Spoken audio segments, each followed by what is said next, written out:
I've said it before and I'll say it again. The lakes that I have at my disposal within an hour's radius of where I live here in East Texas is it's really quite a tremendous resource because there's so many different lakes to go fish. And I just recently was at one that's about an hour's away from my house, maybe a little bit further than that. And it has, I don't think it has a lot of Florida strain bass in it, but it has spotted bass, definitely the northern variety, a little bit more aggressive fish.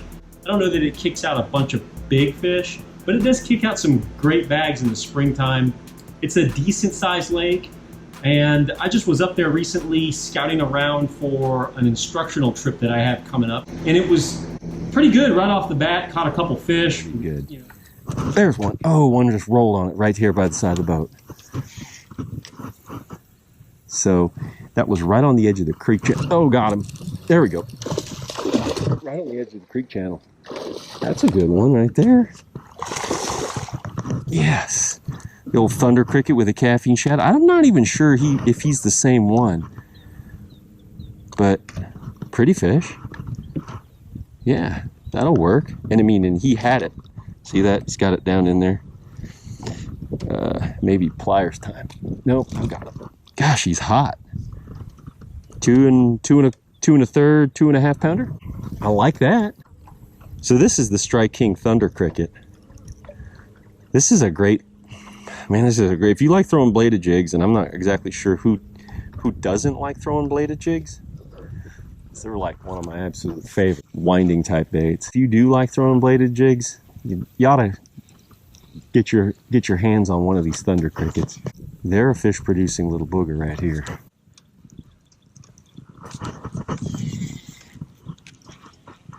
Got him. Oh, good one. Came right off that bush. Really need the creek channel drop. Look at this. Yes. Man, Thunder Cricket's going to work today. I like that guy. Look how thick he is. The fish have been really healthy. I mean, he's not very long, but he's thick. He kind of came at it pretty fast. He was hot. Just right when I got there, it looked great. I saw a lot of bait, saw a lot of schooling fish. And so I knew the opportunity was there. I knew that I was in the right place to catch fish. And I caught a couple fish, and then they started to really come up. I got there in the morning, and as the sun got up, the fish started to school and chase bait some more. And when that happened, it got tougher to get a bite. I noticed there was a lot of schooling activity, but those fish were hard to get to trigger. It was like they were locked in on that certain size bait. When there's so much real forage around them, it becomes pretty difficult to get them to bite something that's not the real thing. Sometimes they just blow up on everything. But on this particular day, it was pretty tough. And it reminded me of something that I think is so fundamental to bass fishing and a thing that I wanted to share with everybody. And that is, when you're in an area and you know there's fish there, there's a couple of things that you can do to get them to bite. There's two things that really worked for me. You can do one that centers around the retrieve rate, but also you can look for a spot that's more of a ambush type scenario where you know the fish are going to set up and you know that they don't have a broad range of vision. You can bring the bait to them without them actually seeing it until it's right there, and they have to really make a decision whether they're just going to bite it or let it go.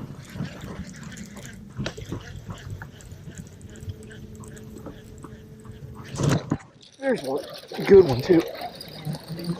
I'm having to burn that Thunder Cricket to get him to bite. It's my second one. I had the camera off on that other one. It's another good chunk, but the bait is so thick in here. I'm having to burn that Thunder Cricket right through that and rip it through that grass right there just to get him to bite, because it's like they're so keyed in on the bait, the size of the bait and the color and the look. Unless you have threadfin shad on a bare hook, it's pretty hard to trick them right now. They're just so locked in. It's like they got it etched in their brains. So you just have to totally make a mess up. And what I mean by that is you just got to have like speed and draw a reaction strike.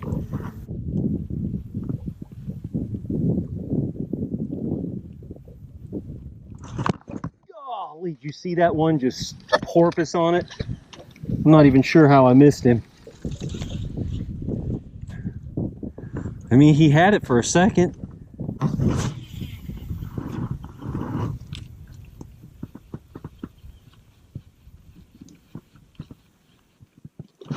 There he goes. That was awesome. Just try, you got to bring it with some heat to get them to react on it. I put on the shad spawn color Strike King pad perch and got him to eat it. Awesome. I mean, they're just up there. I know they're up there.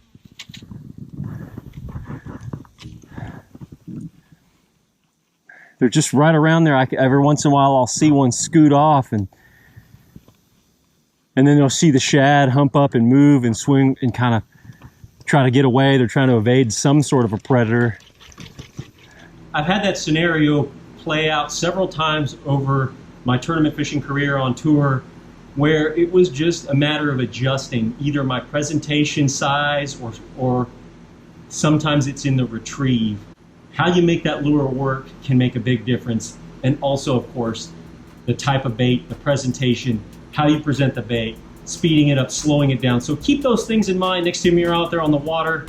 I'm sure they'll help you. They've helped me several times over the years, like I've said. And again, thank you guys for tuning in. Hope you like this video. Please like and subscribe.